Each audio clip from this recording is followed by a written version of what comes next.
Welcome to the Plant Spirit Podcast on connecting with plant consciousness and the healing wisdom of nature.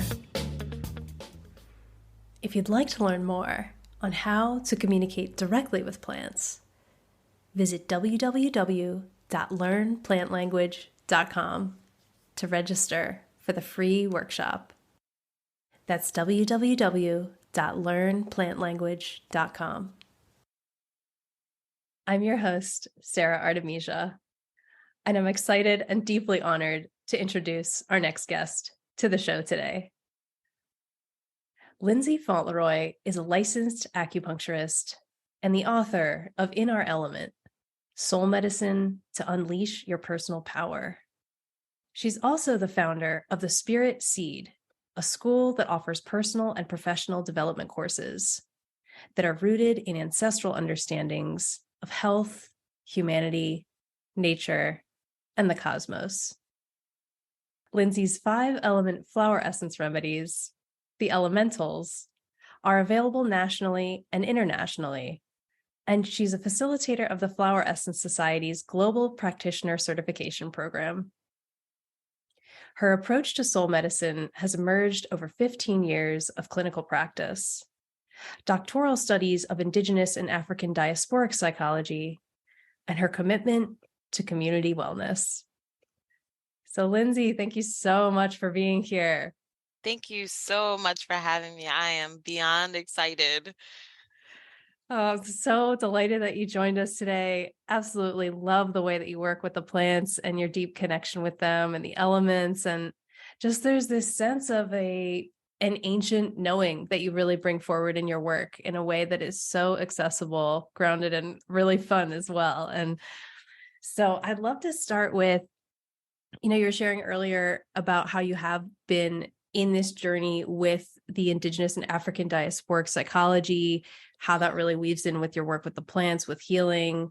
And I'm curious, what can we learn from African and Indigenous healing systems?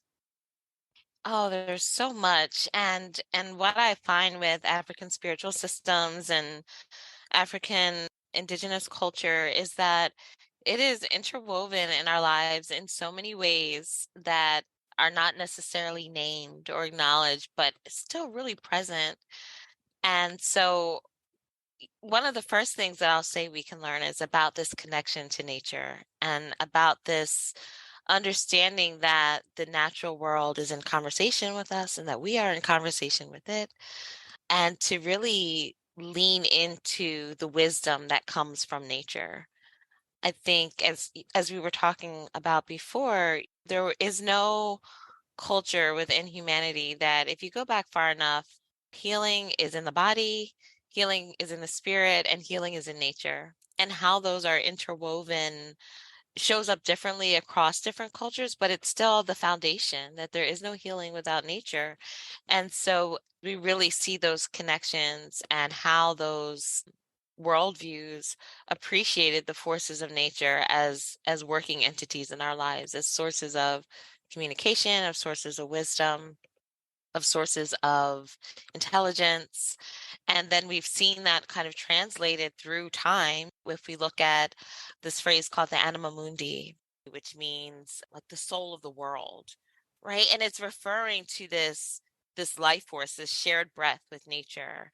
And so we see that in modern language, but that's a very ancient concept. This idea of being in shared relationship with the natural world is one of the things that we can learn from African diasporic spirituality, as well as even my work. I use the 5 elements as a model, as archetypal forces.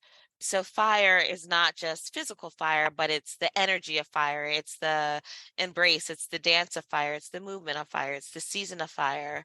And we see that same alignment in African systems where the forces of nature are later personified and become this source of wisdom, and learning how to be connected with that and to stay present to those signatures. I talk about in the book a lot of signatures. What does it mean when fire is in the room? And from an African diasporic perspective, we would say, well, what does it look like when Shango is in the room or Oya is in the room? And so that sensibility of recognizing that we are not separate from nature, but intrinsically interconnected, I think has been one of the gifts for me in my personal spiritual practice. Amazing. Yeah. And are there anything coming to mind in particular, maybe some tips or just simple practices that people can do to really connect with these archetypal forces, this understanding and recognition that we are really all a part of nature? I feel like so much of what I have read in your book, it offers these really direct ways that we can connect with these elements. I think the word that comes up for me so much that we've been talking about in the past is listening and noticing. And so this idea of synchronicity, this idea that things in the outer world are connecting to things in the inner world at the same time, or, that alchemical tenet, as above, so below, as without, so within, as the universe, so the soul. But what do we really mean when we say that? We mean that what's happening outside in our environment is reflective of something that's going on within us. And so that listening of, okay, there's a storm outside right now. What does that mean? Or it's summer right now. How does that brightness of the summer and that extroversion of the summer reflect what's going on inside of me? Or there's something happening politically in the collective. How does that reflect something that is emergent inside of me? So this idea of being interconnected in those ways is one of the ways that we can start tuning into nature. And I love to start with the seasons because there's a season for everything. So there's a season to go inside and to be nurtured. There's a season to initiate and have drive and to be ambitious. And then there's a season to be in solitude. And so looking at those seasons in nature and then seeing how they show up in our lives is one of the first ways to tune in. Yeah. I love that. And just that dynamic interplay between what's the internal, the external, the macrocosm, the microcosm, how there's this experience of like being a fractal in every moment kind of a thing, recognizing that Yes. we can microscope way into something, we can macroscope way out, and that Yes. basically we're seeing the same patterns reflected on every scale, every level. And kind of similarly to that, it seems to me that we're in a really interesting time planetarily where there is such a invitation to connect with these ancient ways of being, these ancient ways of Hmm. connecting with nature. And also we're existing in this very modern time where things are happening that have never happened before planetarily. That's And right. so, yeah, I'm curious in your experience, this term neo-ancient, could you tell us a bit more about that and why you use that term? I love that you are bringing this in because the way that I talk about it in the book is that we are at this, I would say, unprecedented time in history because of the technology that we have access to now, where we can be connected to each other in seconds. We can be on different sides of the world and still be in the same communication in real time, which is new for humanity in that sense, at least on this planet, I'll say that. And then we also have a growing receptivity to the wisdom of other cultures. And that has not historically always been true. We come from a long lineage of erasing culture. We come from a long lineage of destroying the artifacts of cultural wisdom. And so this curiosity about what other cultures do and how other cultures have done things in the past is relatively new for our current cultural context. And so when I speak of being neo-ancient, I there's two draws there. One is this like immense curiosity for what our ancestors did and how they survived. And then there's this fascination with the new technology and the new ways of being. And the way that I talk about it in the book is that we can really enjoy the benefits of both and use one to support the other. So we don't have to romanticize the past and say, okay, the world is a little out of control right now. I wish I could go back to the way things were. Well, not really, because what would that mean? That would mean that I talk about in the book, I'd be writing this on the back of a tortoise shell, or I'd be walking 200 miles to my family's house. That's not really how I personally want to live. But at the same time, we can use the wisdom to support where we're going as a collective. And so how do we use the best of what the world has to offer us now, the technology, the resources, the community, the collaboration, the communication, and how do we use what we have available to us to transmit the wisdom of the ancient world that has been lost? How do we do that in a way that has integrity and is both honoring what came before and also bringing it forward? So it's the West African principle of Sankofa. How do we look behind us to fly forward? And understanding also, too, one thing that I reflect on a lot is that even though we're in unprecedented times, that nature has been here through all of it. And so if we do believe that life happens in cycles, which I do believe that our lives unfold in cycles and that humanity goes through cycles, every 100 years we're looking at some of the same wounds and some of the same traumas, even though they're manifesting differently, it's some of the same wounds. And so that's where nature has gifts for us, because nature can say, oh, I remember when humanity faced this crisis 500 years ago, 1,000 years ago, 2,000 years ago. And so there's that wisdom and support that can usher us through things that we haven't seen before, but our souls recognize as the trials of humanity. Yeah, I love that you brought that up. It's that aspect of the soul recognition, that there's an aspect of that happening, that sometimes we might not even cognitively understand why there's this resonance or this thing really calling to us that we feel this strange pull towards or deeply connected with, and that there's a reason for that. And that if we follow the threads of really listening, we can unravel into this whole magical, beautiful experience of healing that we didn't even know was available, but that by Right. listening, we really access that. And that aspect also of what you were just sharing about how nature has so many gifts for us, that nature has been here for eons longer than we have, and so has really seen it all. And that one of the potent gifts that I really feel, and I know you do as well in your work, is so available right now, is the flower medicine. And so Yes. could you tell us a bit about your experience with how flower medicine, and particularly flower essences, are supportive to healing and really supportive to living a joyful, fully embodied, alive life right now? Yeah. I think of flowers, or I was taught that flowers are the expression of the highest intention of a plant. In East Asian medicine and Chinese medicine, we would say it's the Shen, or the spirit intelligence of the plant. And I think about these examples in the human experience where we walk into a situation, we read this situation and we interpret it through our own lens, our own wounds, our own traumas, our own perspectives, and then we respond accordingly.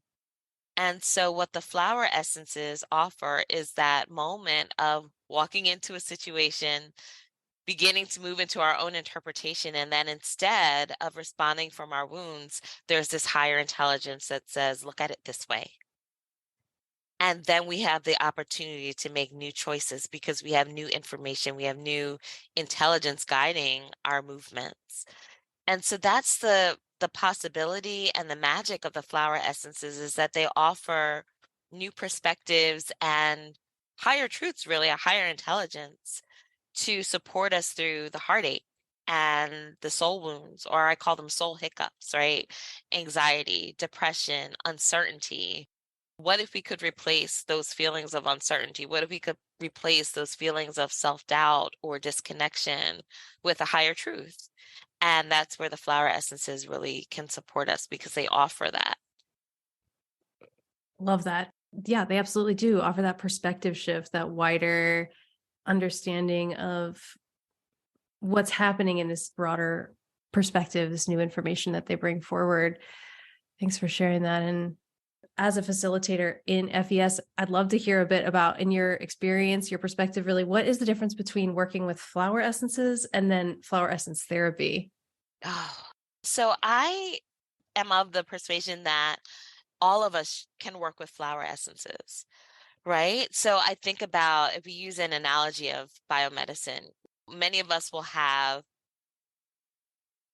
ibuprofen or rubbing alcohol or some first aid stuff that we can turn to when we need support. If we're coming from an herbal place, we might have certain tinctures that we know we can use for colds, for flus, for aches and pains and bruises, right? So we have our medicine toolkit. And that's how I see working with flower essences, that we can all have these remedies in our cabinet that we turn to when we're experiencing ourselves overthinking or experiencing self-doubt and uncertainty or feeling those moods of sadness or hopelessness, all of these things that have been pretty common over the last few years.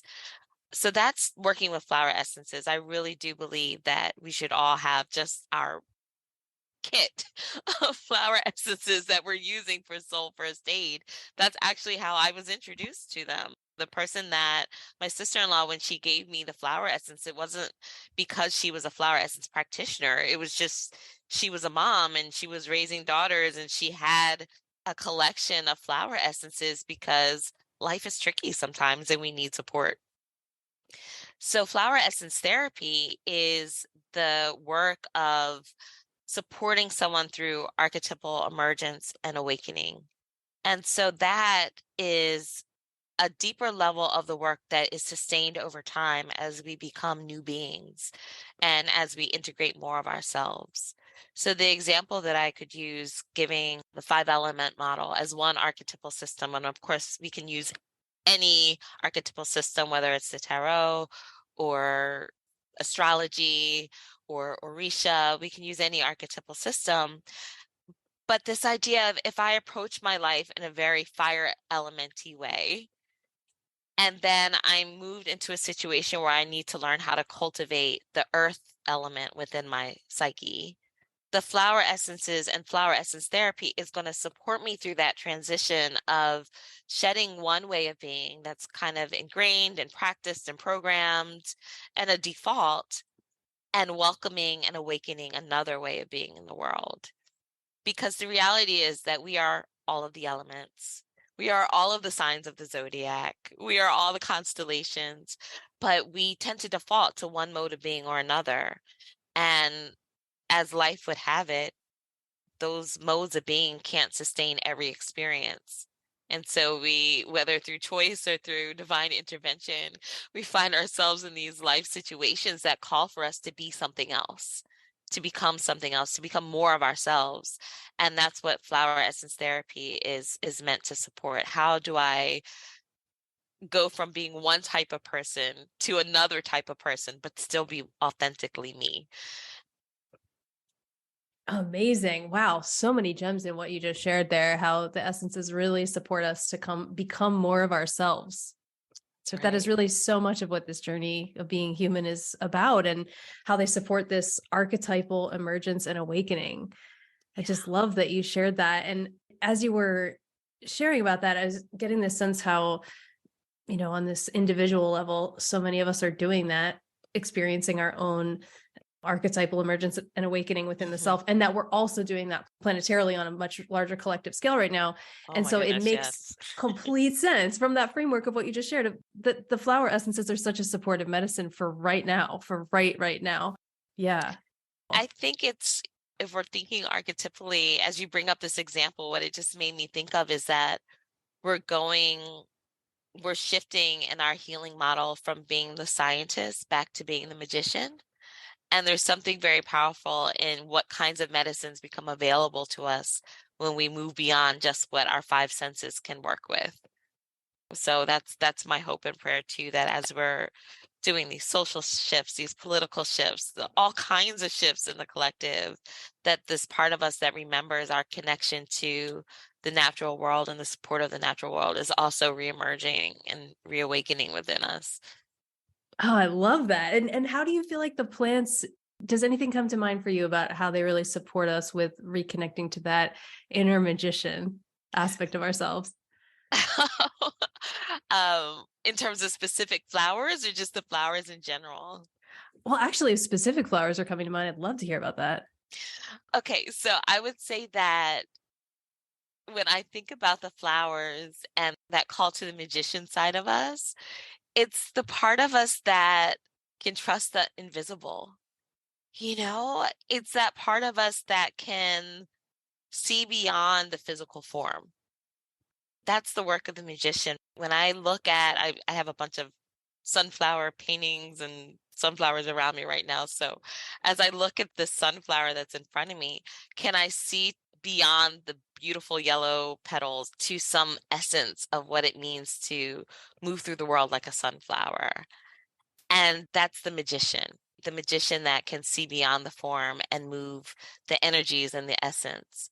And so, both to be drawn to plant medicine and also to notice what's happening with plant medicine. It's not a medicine that's going to knock you over the head, it's a very subtle movement from the inside. And so, that magician has their eye turned to the invisible, to the subtle, to the unbelievable.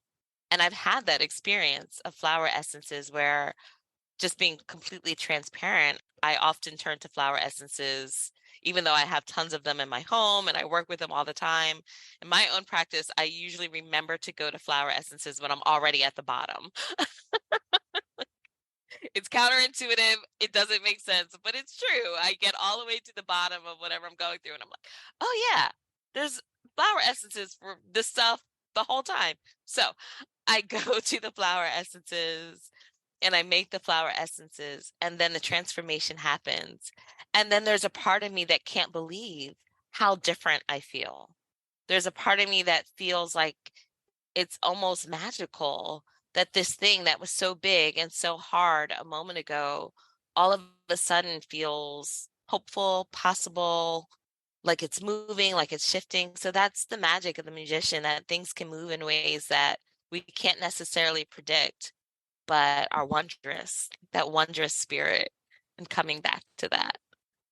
Oh, I love that. And just what you were saying too about how they really work on they work at that root level, these root patterns, that they're so good and so supportive for that. And I just love that you brought up that aspect of this invitation, looking at the sunflowers, how to move through the world as a sunflower. That how interesting would it be is for us to approach plants and just pose this question of, how would it be to move through the world as a rose, as a cedar tree, like just really tuning in that aspect of deep listening. Again, just coming back to that we were sharing earlier, it's just so important, so important when working with nature, with plant medicine. And I'd love to hear a bit about, if you're open to sharing, how you train wellness practitioners to really integrate flower essences into their work. It's so funny you say that, because that last piece that you were just mentioning, how do I live as a sunflower or a cedar tree? That's a big part of the training. So the training is not just what does each flower do and what is it indicated for? I mean, that's part of it. But if we're trying to practice this medicine in a way that is not extractive, if we're trying to practice this medicine in a way that is not, this is what these flowers do for me, and that's it, thank you and goodbye, it's really about coming into relationship. And so there's many parts of that training. One of the first things that I love to train practitioners is to think about, how do we access nature through different layers and states of consciousness? So this is a meditation that I've been doing recently, is thinking about, how does nature perceive me? And as I'm walking alongside the river, what do the trees perceive of me? They're not paying attention to my words. They're paying attention to my gestures, my movement, how heavy or light my feet are on the sidewalk, how fast my heart is beating, how much light is in my eyes. That's what I imagine nature checking me out and seeing, okay, what kind of human is this? Or here she comes again. What kind of human is she today? That sort of presence. And so that's part of the training, is how do I come into that kind of presence in nature? How do I listen through the ears of the heart, perceive through the eyes of the heart? How do I drop out of my beta consciousness and into alpha and theta and delta to welcome another type of knowing? So that's part of the training. And then also, it's looking at indigenous worldviews, coming back to this idea that the original medicines were out of indigenous cultures that involved nature, and that we can't just bring a Western or Eurocentric mind to studying this medicine, that we actually have to shift our mind to think more communally, more collectively instead of individually, more aligned to the rules of dynamism and change more so than materialism. So how do we start to decolonize or chip away at some of the thinking that we bring to this medicine so that we can really work with it through the eyes of our ancestors? Of course, in a neo-ancient way, because some of the soul hiccups that we're facing right now, our ancestors did not have to bother with. So it's how do I use their lens, their eyes, and bring it to the reality that I have now? How do I monitor the cyclical stages of healing? That's part of the training as well. And then that kind of all comes together as we reflect on what is my work? What is my sacred work to do? Because becoming a flower essence practitioner looks different for each of us. Some of us are working privately, some of us are working in organizations, some of us are working in our families because we have some intergenerational stuff that we're healing or clearing up. So it's really, how do I deepen into my sacred work and bring these plants with me as supporters and allies in this transformation? So powerful. Everything you just shared there. I mean, that aspect of it's not extractive. It's about coming into relationship, about thinking more collectively, really tuning into, how to monitor the cyclical stages of healing. And this big, big question, this huge invitation of how does nature perceive me and how do I come into presence with nature? That if we really approach the healing work and approach the experience of being alive from this perspective, what opens up for us? That's right. So much. Yeah. Well, clearly your work is so powerful. And so, Lindsay, tell us, how can people find out more about you and your work? thespiritseed.org. That's where you can find out information about classes. We have open level classes, we have practitioner classes. That's kind of the hub of our community. And then also in the social media world, you can find me at Lindsay Faunt. So Lindsay with an A, Fauntleroy with an F. Wonderful. And also, I just have to ask, how would you say that the plants really support you in your life's work? I can share a funny story. Because I think this is so true for my work right now, because I'm doing a lot of writing and a lot of teaching. And so I remember when I first went to do my training at the Flower Essence Society, and I was very excited because I had been working with this flower called scarlet monkey flower, which dealing with some suppressed emotion. And I had such a cathartic experience with that flower. And I went to tell Richard Katz, one of the co-founders of the Flower Essence Society, and I started to tell him about my experience. And he said, no, don't tell me, go tell the flowers. So he brought me to the scarlet monkey flower. He was like, tell them your story. And so when I was writing the book and when I'm teaching classes and I'm trying to figure out what to say, I always pull out the pictures of the flowers and I'm asking them, what story do you want me to tell? How do you want to show up in the world? You do so many amazing things. What do you want me to share of your wisdom? And so I think that is one of the ways that they are supporting me, is just being in that continuous conversation about not so much what do I want to say, but what do they want us to know, and trying to really stay present to that. Amazing. Well, Lindsay, thank you so much for joining us today. It's such a joy, delight, and honor to have you. And thank you for all that you do in collaboration with the plants and the flowers. It clearly just runs so deep. So thank you. Thank you. And thank you so much for the space you've created for us to all connect to each other and to the plants. Oh, absolutely. Clearly, I love it. So thank you. And thanks so much for listening and joining us today on the Plant Spirit Podcast. I hope you enjoyed it, and please follow to subscribe, leave a review, and look forward to seeing you on the next episode.